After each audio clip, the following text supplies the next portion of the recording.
Hello दोस्तों, welcome to my YouTube channel technical with Anu. तो जैसा कि आपने थंबनेल में देख लिया होगा, हम बात करेंगे टाटा अप्रेंटिस के कट ऑफ के बारे में। कितना कट ऑफ जाने वाला है, आखिर आप कितना स्कोर करते हो, कितना आपका मार्क्स आता है, तो आप टाटा अप्रेंटिस का जो रिटन एग्ज़ाम है उसको क्वालिफाई कर पाओगे। एंड आपके कितने मार्क्स आएंगे तो आपको अच्छा ट्रेड मिलेगा। ठीक है, तो इसके बारे में एनालाइज करेंगे, एज वेल एज पिछले बार का जो पेपर हुआ था उसके बारे में बात करेंगे। ठीक है, एंड बहुत सारे कैंडिडेट्स का कंसर्न था कि इस अब बार का पेपर पूरा चेंज हुआ है, तो उसके बारे में भी बात करूंगी। सो अगर आपने हमारे इस चैनल को सब्सक्राइब नहीं किया तो चैनल को सब्सक्राइब कर लीजिए, बेल आइकन को प्रेस कर लीजिए, जिससे मैं कोई भी वीडियो अपलोड करती हूँ तो उसका आपको नोटिफिकेशन मिल जाएगा। And as well as Telegram group को ज्वाइन नहीं किया है तो इसका लिंक डिस्क्रिप्शन बॉक्स में as well as comment box में पिन है। वहाँ पर ऑलरेडी बहुत सारे मेंबर ज्वाइन है, 300+ मेंबर ऑलरेडी ज्वाइन है। सो आप वहाँ से उनसे कुछ इंटरव्यू के रिगार्डिंग डिस्कशन भी कर सकते हो। ठीक है, जिन्होंने लास्ट ईयर का इंटरव्यू जिनका गया था, वो अपना एक्सपीरियंस उनका कैसा है वो भी मैं आपको नेक्स्ट वीडियो में बताऊंगी। तो वीडियो को स्किप ना करें एंड प्लीज़ वीडियो को पूरा देखें।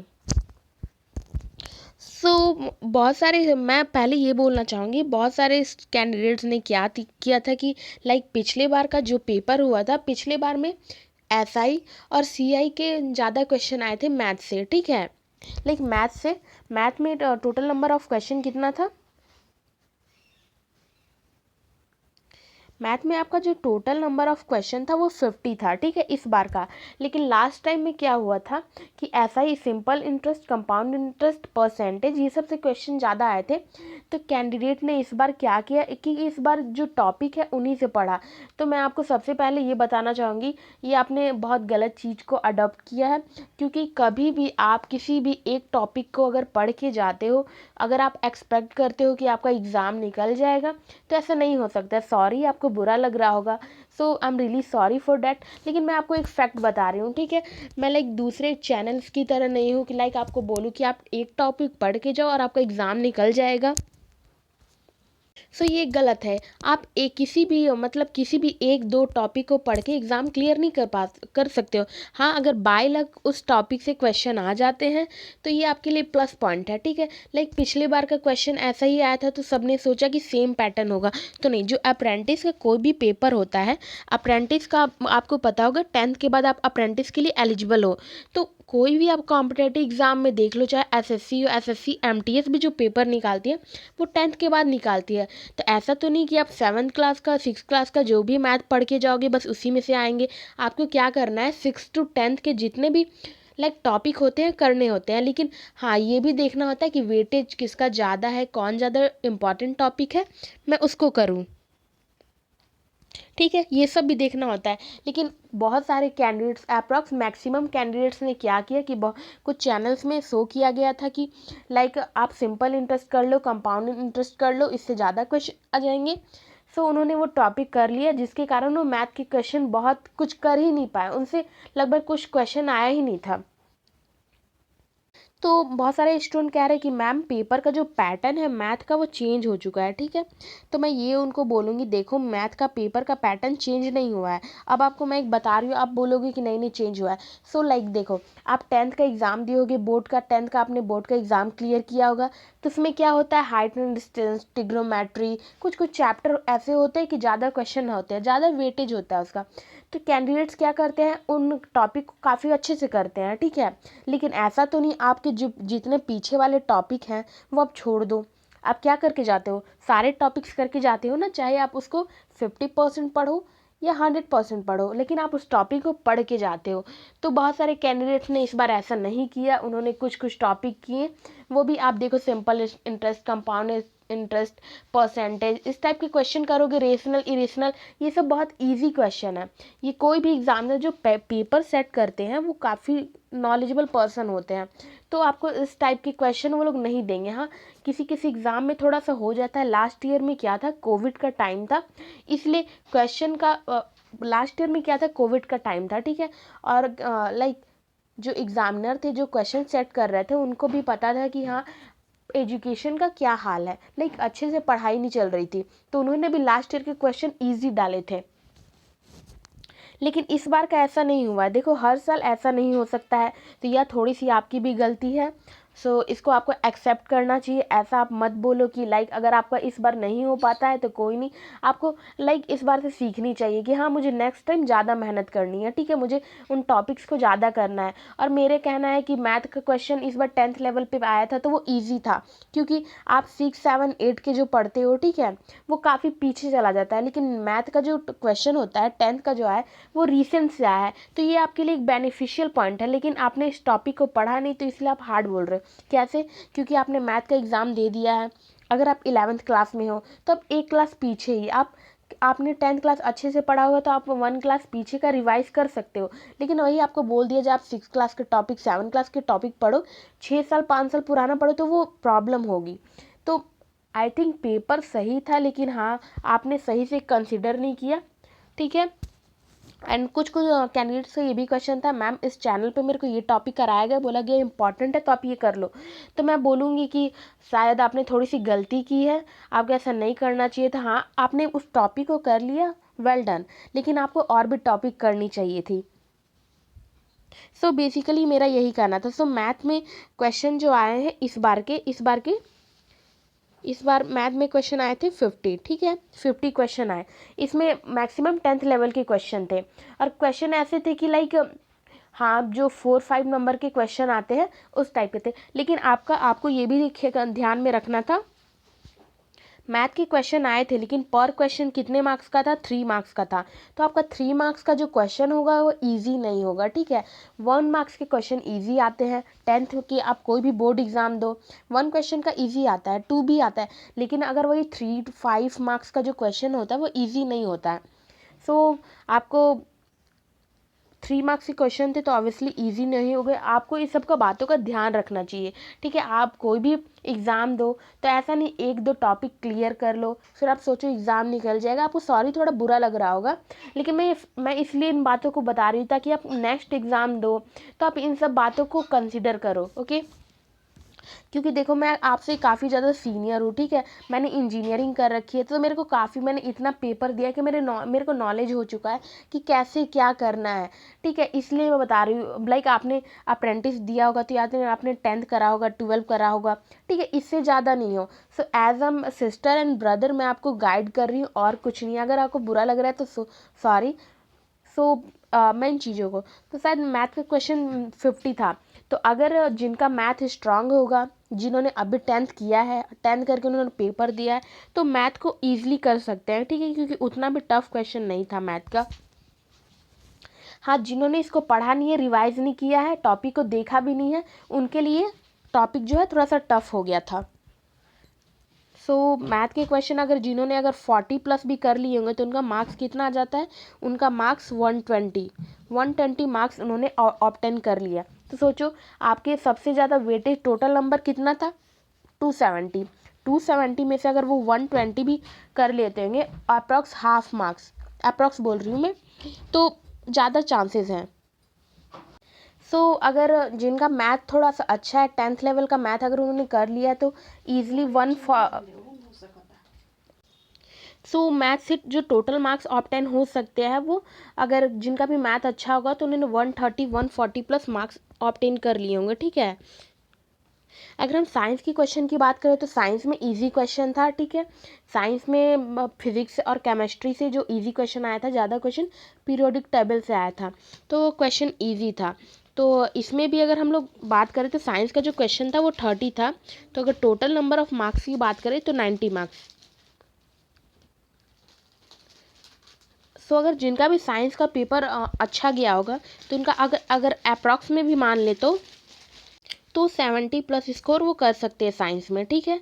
और एंड जीके की क्वेश्चन की बात करें तो जीके में जो क्वेश्चन आया था वो टोटल 5 मार्क्स का था, यानी 50 मार्क्स का। मैंने ऑलरेडी लास्ट वीडियो में बताया था कि ठीक है आप मैथ के क्वेश्चन कर लो, साइंस के क्वेश्चन कर लो, इससे आप ज़्यादा वेटेज गेन कर सकते हो। और थोड़े बहुत जीके जो है उसमें आपको करंट अफेयर से करने हैं, और भी उतने टफ कुछ कैंडिडेट्स बोल रहे थे मैम बहुत ज़्यादा टफ क्वेश्चन हमने जीके से करे थे, कुछ नहीं आया। तो मैंने ऑलरेडी बोला था देखो उतने टफ क्वेश्चन नहीं आते हैं, क्योंकि अप्रेंटिस लेवल का एग्ज़ाम है। कोई आप एसएससी सीजीएल सीएचएसएल और एमटीएस के एग्ज़ाम नहीं दे रहे हो, अप्रेंटिस के लिए एग्ज़ाम है। तो इसमें नॉर्मल लेवल के ही पूछे जाते हैं। जो भी 10th लेवल का जीके होगा, साइंस होगा, मैथ होगा, उसी से आपके पूछे जाएंगे, ठीक है। एंड रीजनिंग से कोई क्वेश्चन नहीं आया था, इसलिए मैंने रीजनिंग का ऑलरेडी मैंने लास्ट टाइम भी इस टाइम मैंने रीजनिंग के कोई क्वेश्चन नहीं कराए थे, क्योंकि मेरे को पता था रीजनिंग का वेटेज काफ़ी कम होने वाला है, क्योंकि इतने बार एग्ज़ाम देते हो सो आपको एक्सपीरियंस हो जाता है किस टाइप के क्वेश्चन आने वाले हैं। सो अगर हम कट ऑफ की बात करें तो टोटल नंबर ऑफ मार्क्स कितने थे?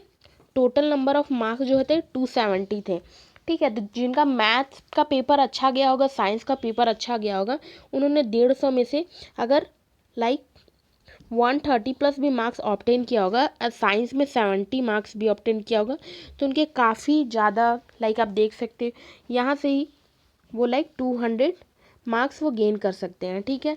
एंड जीके से तो इसमें जो आपका कट ऑफ जा सकता है वो अप्रॉक्स आपका 180 टू 230 आपका कट ऑफ जा सकता है, ठीक है। मैं ये नहीं बोल रही 200 तक कट ऑफ जाएगा, ऐसा नहीं है, ठीक है, क्योंकि बहुत सारे कैंडिडेट्स ऐसे भी होंगे जिन्होंने अभी 10th दिया होगा, ठीक है, इसी ईयर 10th दिया होगा, ठीक है। 2022 में लाइक मैं आपको बता रही हूँ 2022 में उनका 10th कंप्लीट हो गया होगा एंड उन्होंने इसी बार अप्रेंटिस का पेपर दिया होगा, तो उनके मैथ और साइंस के क्वेश्चन वो ईजिली अटैम्प्ट कर लिए होंगे, क्योंकि उनको हैबिट होती है। और जो 3 मार्क्स के क्वेश्चन थे उतने टफ नहीं थे आपके लिए। टफ मैं फिर से बोल रही हूँ, आपके लिए टफ इसलिए था क्योंकि आपने उस पेपर को रिवाइज नहीं किया था, उस क्वेश्चन को देखा नहीं, डेट्स वाई आपको उस क्वेश्चन को टफ बोल रहे हैं।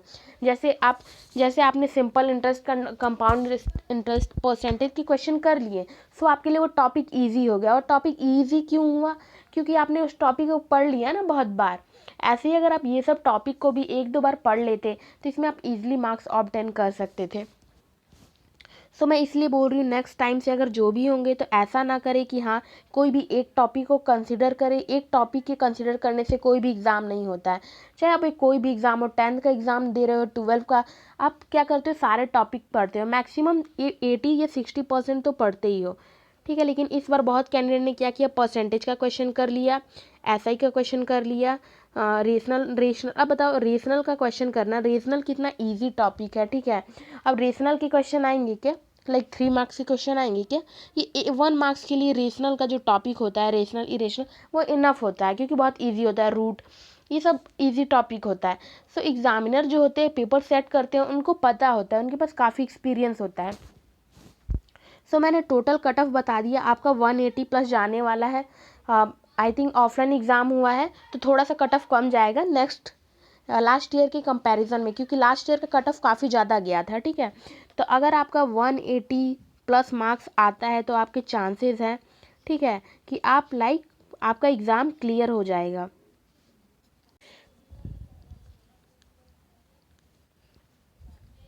सो इतना मैं अप्रॉक्स बता रही हूँ, ऐसा नहीं है, इससे ज़्यादा भी कट ऑफ जा सकता है, जिनका पेपर मैथ का अच्छा गया होगा जा सकता है।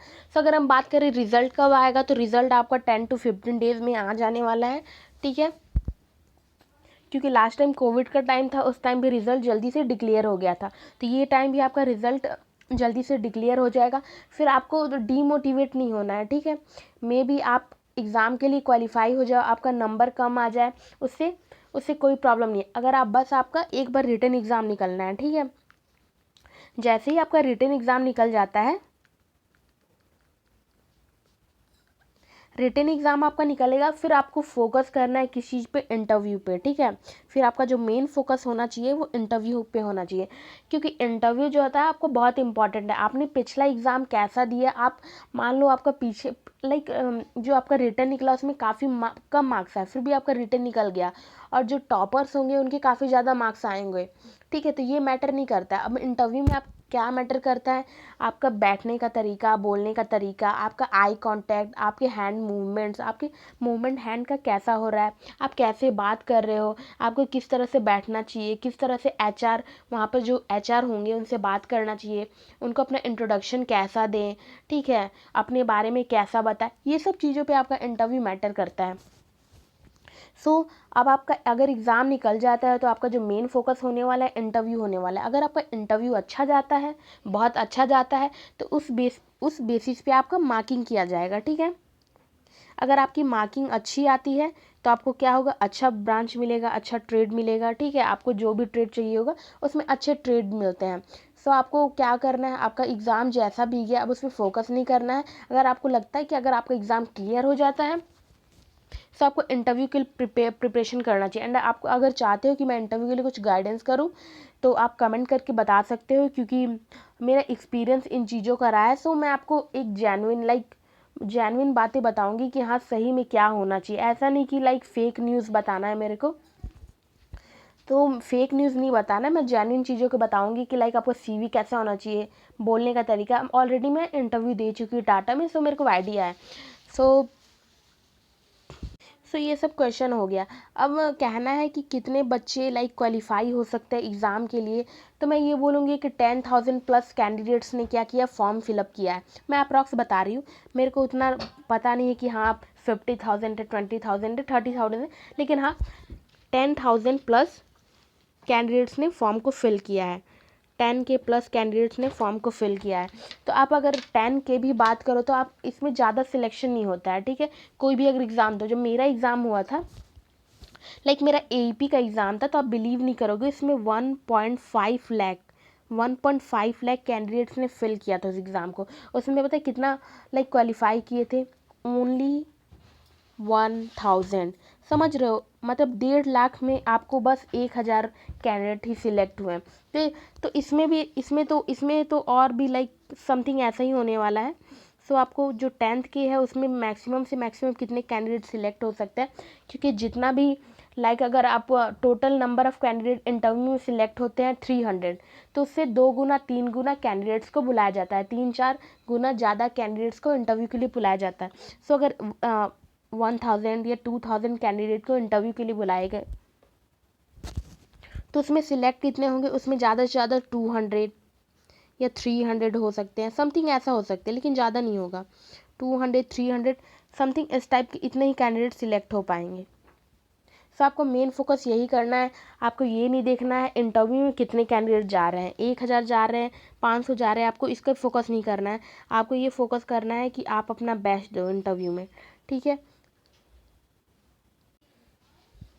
एंड क्वेश्चन ये भी था कि बहुत सारे कैंडिडेट ने एग्ज़ाम नहीं दिया है, तो मैं ये नहीं कह रही कि बहुत सारे, हाँ कुछ कैंडिडेट्स एग्ज़ाम नहीं दे पाए होंगे, लेकिन जिनका भी एग्ज़ाम होगा, जो भी सही में टाटा कंपनी के लिए इंटरेस्टेड होंगे, वो किसी न किसी तरीके से एग्ज़ाम देने के लिए पहुंच गए होंगे।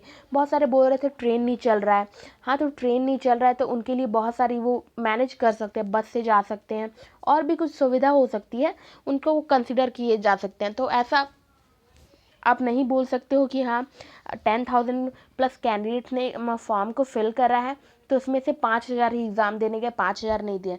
आप उसमें थोड़ा सा माइनर चेंज कर सकते हो, इतने ज़्यादा कैंडिडेट्स नहीं होते हैं कि हाँ 5,000 नहीं दिए हों।